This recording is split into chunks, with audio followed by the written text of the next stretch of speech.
Hello Ratbags, it's Jade Plays Games. Welcome to a special mini access show taking a look at Red Dead Redemption. There was an absolute bunch of details released last night. Basically every journalist, games outlet out there got a chance to really go and take a look at Rockstar's brand new game coming out very soon indeed.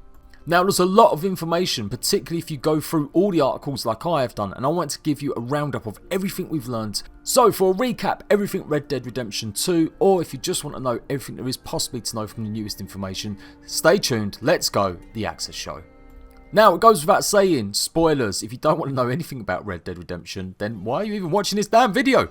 There are a lot of outlets that I've read and listened to, and I've compiled it all in one go. I'm going to put the links for the ones that I've read in the description box down below, so go and check them out if you want to read them for yourself. But here you go, here is more or less hands-on experience from the major news outlets.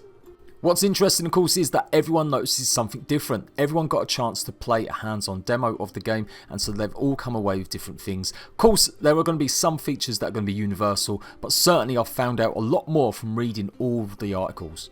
The biggest one of course is that Rockstar's Red Dead Redemption 2 is going to be first person from the get-go. You can play the whole game first person. So just like Grand Theft Auto, when it upgraded to the Xbox One and the PS4, you could play the whole game first person. You're going to be able to do that for Red Dead Redemption 2.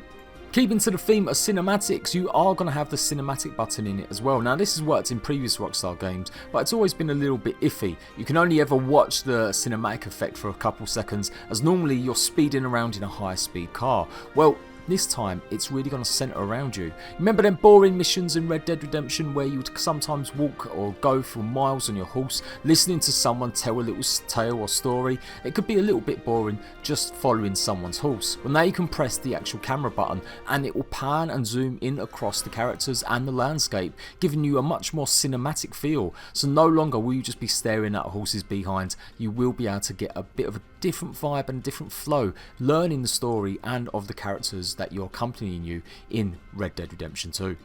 The interface is very minimalistic. There is in fact no real HUD other than the minimap in the bottom left hand corner, which you can change sizes or you can even just have a compass. It really doesn't come into effect. Occasionally you will see some status bars, but they will fade away very quickly. So for the most part of the game, you're not going to be cluttered up with anything taking away game space. You're going to be looking at in-depth features and items by picking them up with your hand. You may need to look at a story element or take a closer look at a photograph. This is obviously going to be a lot better in first person, but it will be something you'll be able to do no matter what mode you are in. There is a special kill cam, very much based on Max Payne, one of Rockstar's other games. In fact, it's going to be more visceral, but it will depend on your honour rating. If you've been quite good and you're quite a good lawbreaker, you will have something more akin to like a heroic kill shot. If you're a bit of a rogue and you're definitely much more of a bandit, you're going to get a more gory and more bloody end when you take on the final enemy. That's not the only thing that may be changing or making even more bloody and gory. In fact, when you skin animals now, it's going to be a hell of a lot more bloody. No longer will you just cut away. When you skin an animal, you will be seeing everything you're doing. So if you skin a rabbit, you will literally see you peel the skin off that rabbit. Pretty gruesome. I don't know if there's going to be any options to turn that off, but it's certainly part of the tracking features in Red Dead Redemption 2. To go along with more in-depth hunting screens when you've actually captured your prey is the brand new red eye system. It does return the first 3 stages, but there's going to be another 2. So you'll be able to manually target enemies, you'll be able to automatically target enemies, as well as slow down time. But they're also adding a critical hits mode. So if you do come across a creature that maybe needs a particular type of shot, or you want to get a bonus for killing a creature in a certain place, that you don't actually spoil it. You can actually spoil the meat you are killing if you use lead bullets. Put too much into a small harmless chicken and you won't be able to eat it because it's got too much lead. I guess that's where the bow comes in. You've already seen it in the trailers, but the bow is going to be very much an active part of your repertoire. You're also going to be carrying quite a few weapons, but there is a limit. Now these weapons will physically be on your body as you run around and do what you've got to do. You can carry 2 long neck rifle style guns and 2 sidearms. Now if you carry your bow, that takes the place of one of them long arm guns. So you will be able to carry the bow and 1 long rifle or 1 long shotgun. And then of course you're going to have your 2 sidearms. There is going to be dual wielding in the game. You will be able to do it a la carte Max Payne, running around. Maybe not doing such acrobatic jumps as in Max Payne. Now, one thing that's come from a couple of the people that got hands on was the way that you shoot is slightly different. You're no longer just holding the button down or simply spamming the buttons. You will in fact have to be a bit more deliberate. Gunfights are slower, and when you reload your barrel or your chamber, you're going to have to actually press the button to do so. A big component of the guns and the weapons, of course, now is that they degrade. You can break your weapons or they can become damaged. You're going to have to keep cleaning them with gun oil and basically keep them in shape. The idea is that your guns, your attachments are a part of your character, and you really do have to keep that upkeep going. You're going to be using your horse to store your items, but not just that, it's going to be carrying your pelts, your carcasses, your killings, and they do degrade over time. So if you do put a deer you've just shot over the back of your horse, you do need to do something with it soon, otherwise it will start rotting away and you'll have flies bothering you. Going back to the trigger option or the trigger button, it did seem to confuse a few people playing the new game's demo, that they were basically starting fights when they didn't mean to. If you don't have your gun in your hand, it's the button you're going to use to interact with the world. If you want to go up to your horse and check your inventory, or if you want to go and talk to other players, it is exactly the same button. So a couple of the reviewers report that they accidentally went and shot someone instead of talking to them because they had their gun out and they forgot to put it away. Now, to add to your Heart of Gold persona, you will be able to actually shoot at other enemies' guns or shoot non-vital body parts if you don't want to be a stone cold killer. Now, if you did want to have stone cold killer put onto your gun, that may be an option. We know that customization is going to be a big part, and obviously with Rockstar's usual attempts at microtransactions and customization, Red Dead's going to be no different. Take into account the fact that lots of these weapons are going to have variations and skins, and there's going to be lots of customization options you can do at gunsmiths. So just like when you're examining real life objects, you can examine the gun in your hands and take a look at the customizations that you've done to it, including changing all sorts of components of the gun and even personalised engravings.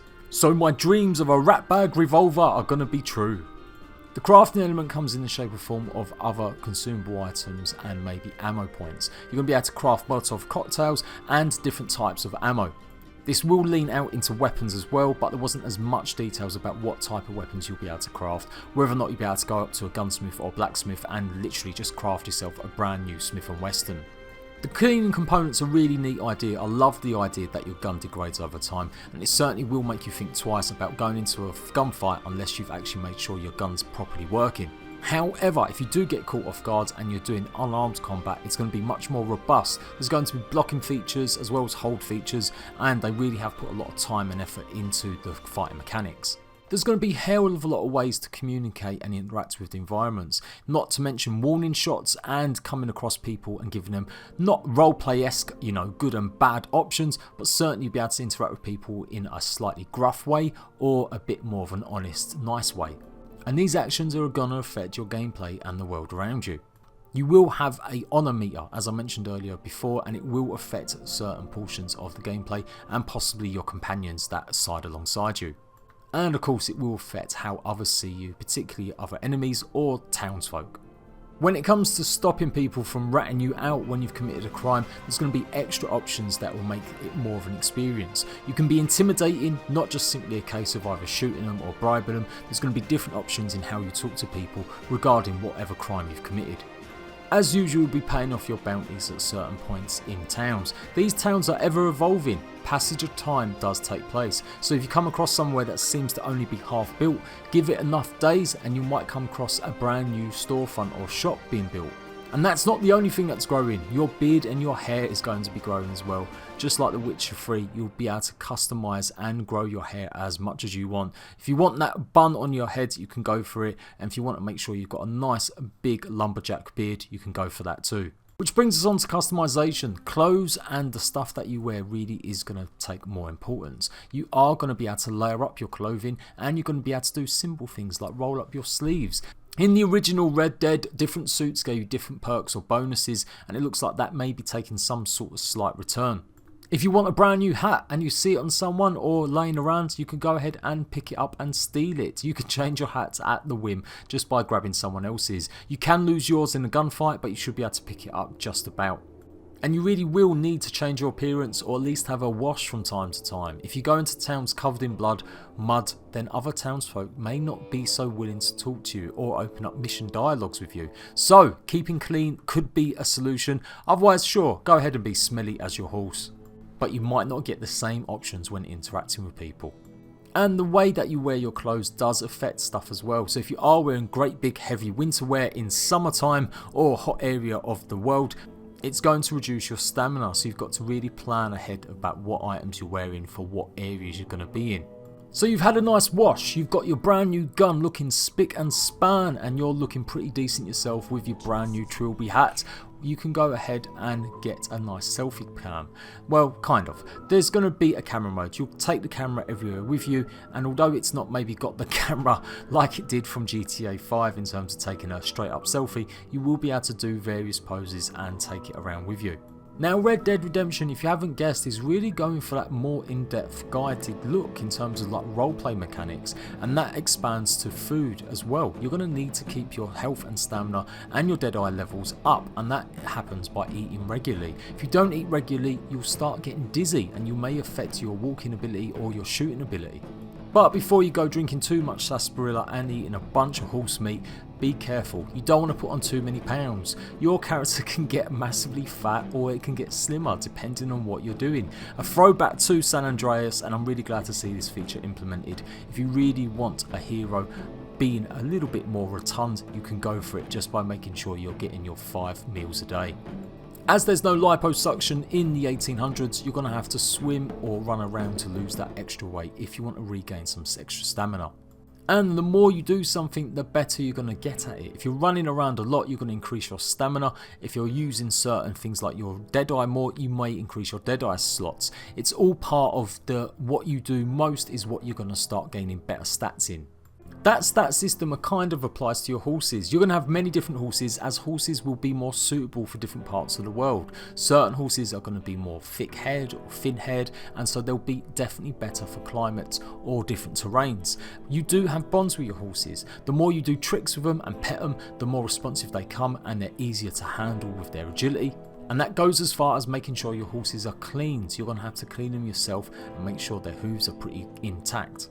So we've spoken about customization, we've spoken about what your horse is going to be like, we've spoken about how you view the world with the different options like the red eye meter and first person view. But what is the core gameplay mechanics going to be like? What are the core gameplay loops going to involve?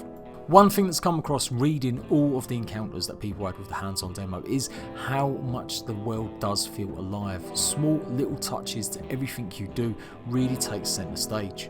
Part of fleshing out the world, of course, is side quests, and side quests are going to be much more involved. They may be longer format than you're used to playing, and you're going to be doing more detailed work in finding out what's your target. You may be only given a photograph or a scrawled note about someone, and you have to go and do some digging around and find out exactly where that person is. Now, one thing a lot of people worried about is the camp mechanic. Is it going to be a situation where you're going to have to keep revisiting your camp, topping up the food stores or money just to make it a bit of a chore? Apparently not. You can almost exclusively ignore the camp if you really want to and just go about the world, performing side quests and finishing the main story. But you will receive bonuses for encountering and making your camp feel valued. Your companions will come and go, and depending on what time of day or night it is, you may have different interactions with different people. It'll also open up different types of side quests and different missions. So it may pay off to be a little bit more attentive to your motley gang of criminals. One criminal you will be definitely meeting is John Marsden. Now we know we've seen him from the trailers and we knew he was going to be in this, as in the first original Red Dead Redemption he talks about the gang that he used to be in with Dutch. But the story's going to be expanded, we're going to find out how he got these scars. And we'll also get a cameo performance from his wife and his son, who are both part of the camp. The camps aren't just 10 men running around robbing banks, they are the families, they are the people that keep the camps running while the criminals go off to do their dastardly deeds. You will be able to take different camp members on you on free run quests, so if you want a companion just to talk with and shoot the shit with, you will be able to choose different ones. Like I said, maybe doing more loyalty style missions with them or engaging with them will equip them with better items and better ways of dealing with stuff. One of them ways is stealthy takedowns. You can direct your people on missions or on side quests to do things like take on enemies themselves or do it in a more silently fashion. One area you may be able to experience this a little bit without too much frustration is the starter area. Just like North Yankton in Grand Theft Auto 5, there is going to be a sort of sectioned off area tutorial zone where you can learn main basics from Red Dead Redemption. You're going to be taking part in missions alongside your crew in an area called the Grizzlies. This area is sectioned off, no idea whether or not you'll be able to return to it at some point later on, but it is going to be the starting area where you learn the basics of the game. Missions and side quests are going to evolve as you take part in them. Your escape plans may be disrupted or changed, and the way that you do certain things is going to be affected by how that mission went. With 5 states, umpteenth cities, towns and steadfast to explore, Red Dead Redemption 2 is shaping up to be an experience unlike no other. With a much more focus on RPG elements shoehorned into stuff with so much detail, it really is shaping up to be one of the best Western games ever. Only time will tell whether or not actually playing it matches up to what everyone else has been saying. And of course, no one's really got to grips with the story yet. All of this stuff was really filtered from just one demo mission and a tiny bit of free roam experience. But for me, the hype is generating nicely. I can't wait to get my hands on this game. Of course, don't forget, online multiplayer is not going to be hitting the game until November, and it's going to be in the shape of a beta. That was news also released recently very much, and so we're going to be seeing lots of different stages of Red Dead Redemption, enjoying the story, enjoying the single player campaign, and then hopefully moving on to the multiplayer. Let me know your thoughts and opinions on everything you've seen today, all the screenshots, and like I said, go and check out some of the links. I'll leave them down below if you want to go and read the full articles yourself. I'm Jade Plays Games. I'll be giving you all the information about Red Dead Redemption from now on until release. Make sure you've got notifications turned on, make sure you're subscribed, and I'll see you rat bags in the wild, wild west.